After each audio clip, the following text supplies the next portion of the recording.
Well, hello and welcome to the Tooker Tapes Archive Update video of the day. It is October 22nd, 2025, and I am Kelly Green. In the background, I'm digitizing some raw tape. This looks like a marijuana legalization, medical marijuana rally, perhaps in Toronto. I'm not sure. We'll take a closer look at that later. But the clips that I want to bring you today, these are two very excellent clips and very timely. The second is going to be Tooker speaking of his activism and how that was shaped by the stylings and strategies of Monde, bicyclette, a Montreal direct action cycling organization that celebrates its 50th year this week. So when I had heard about that from Angela, I thought, whoa, I've got to find some Le Monde bicyclette related footage. I put out that video yesterday of the exercising ghosts in relation to pedestrian and cyclist deaths in the city of Montreal. And then I found this clip surreptitiously of Tooker speaking of his activism beginnings and how that relates to Le Monde bicyclette, their strategies, and how their strategies helps make space for other organizations along the continuum.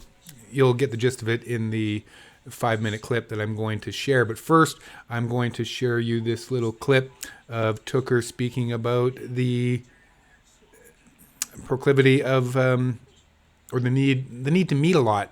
Tooker was a man of action, and that shows in this clip. It's actually quite hilarious. So enjoy that, and then right after will be the clip of him speaking of his origins.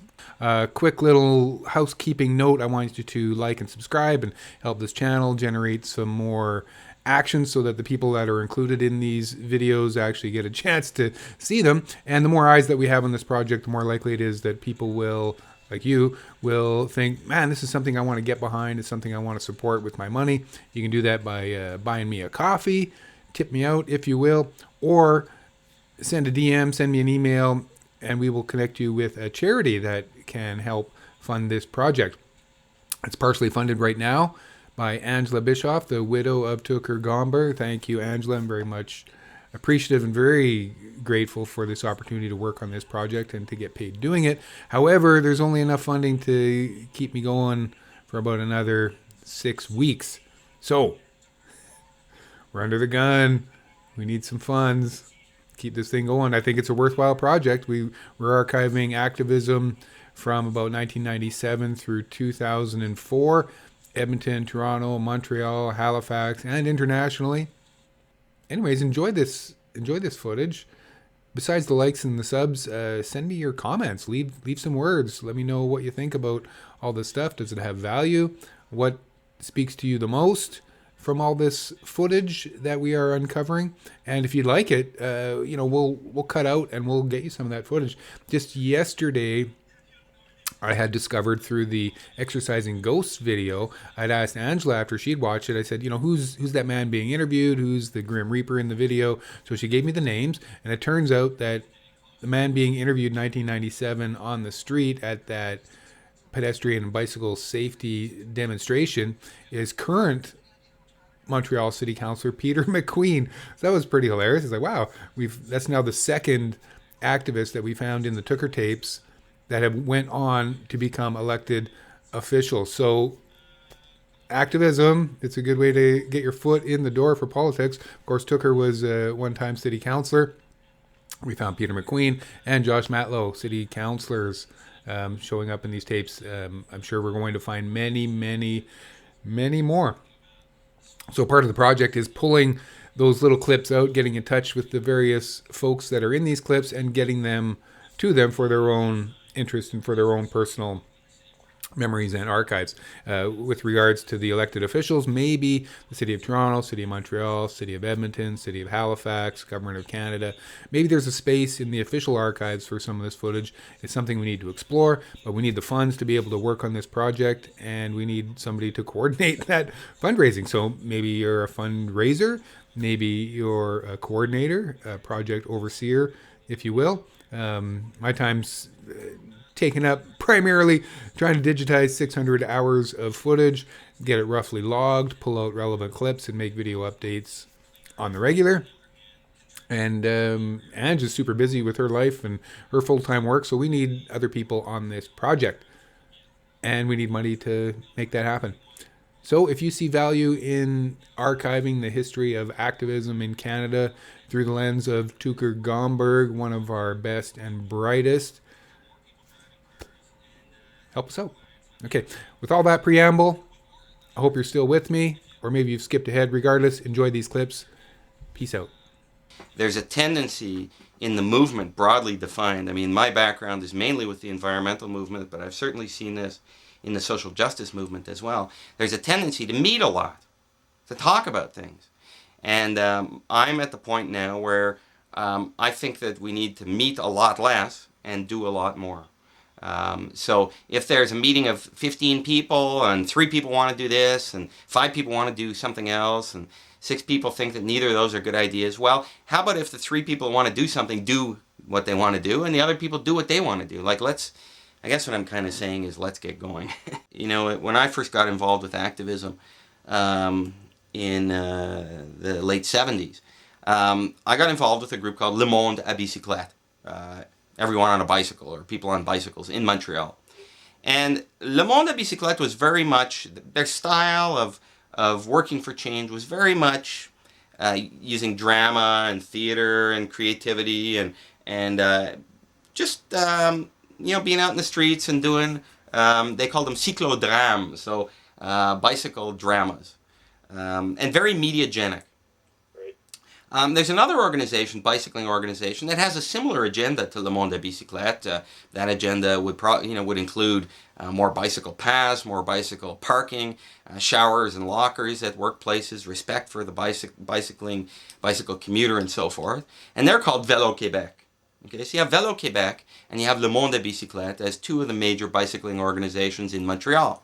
Now, Vélo Québec is the type of group that puts on a suit and tie. They sit down and they're very nice and they lobby by writing letters and with meetings with politicians and with the bureaucracies and so forth. And little by little, year after year, they move the agenda forward. Okay. And then you have Le Monde bicyclette, at least in those days, 25 years ago, they were in the streets using theater and drama and getting in the face of authority and really challenging it using humor and activism. I think that's a good combination, to have 2 groups working for a very similar agenda through very different means, with different tactics and approaches. And I think, quite frankly, that Vélo Québec's extraordinary success over the last 20, 25 years in moving the agenda forward with building more bicycle paths in Quebec, and they've been quite effective at it. They wouldn't have been able to have done nearly as much as they did do and accomplished without Le Monde bicyclette making noise and getting in the newspapers and pushing hard in unexpected and humorous and mediagenic ways. Well, it kind of allows them to come more as the more rational, more less extreme, I guess. Maybe lends a little more credibility to them, just because they're seen as a more. Would that be true to say they're seen as more of a more conservative alternative? Yeah, absolutely, and I think you hit the nail on the head. That's the point I'm trying to make. Is if you think of political possibilities, political debate as kind of a continuum, from one pole to the other pole, and if you have kind of this range of what's possible somewhere in the middle, they say politics is the art of the possible. I don't really agree with that, but let's accept that for the moment. If politics is the art of the possible, if you didn't have a group like Le Monde bicyclette, the only things that would be possible would be the things that Vélo Québec is talking about. On the other hand, if you have a group like Le Monde bicyclette that's stretching, the continuum, stretching the envelope, wherever you want to put it, and further at one of the extremes, pushing hard and maybe for things that even Vélo Québec wouldn't talk about, then you have the whole continuum.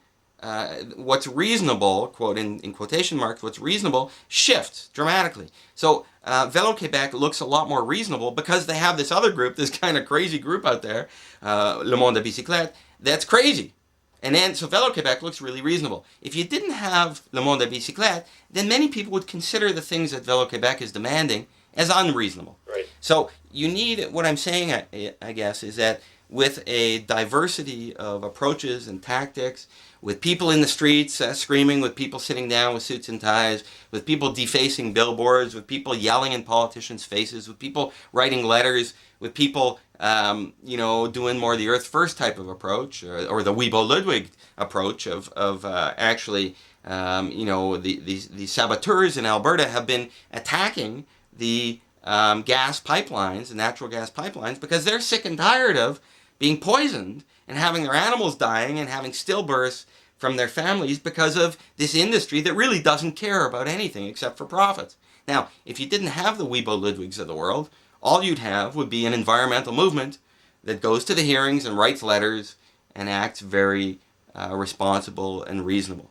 But quite frankly, that grouping of environmentalists has not accomplished much to shut down flaring in Alberta, whereas the Weibo Ludwigs, and I should say that there are a lot more people besides just Weibo Ludwig fighting back in Alberta, and with those people doing more of a direct action type of approach, the industry has moved very quickly actually in the last few years to clean up its act. Not that it's cleaned up its act completely, but it's certainly gotten moving in that direction.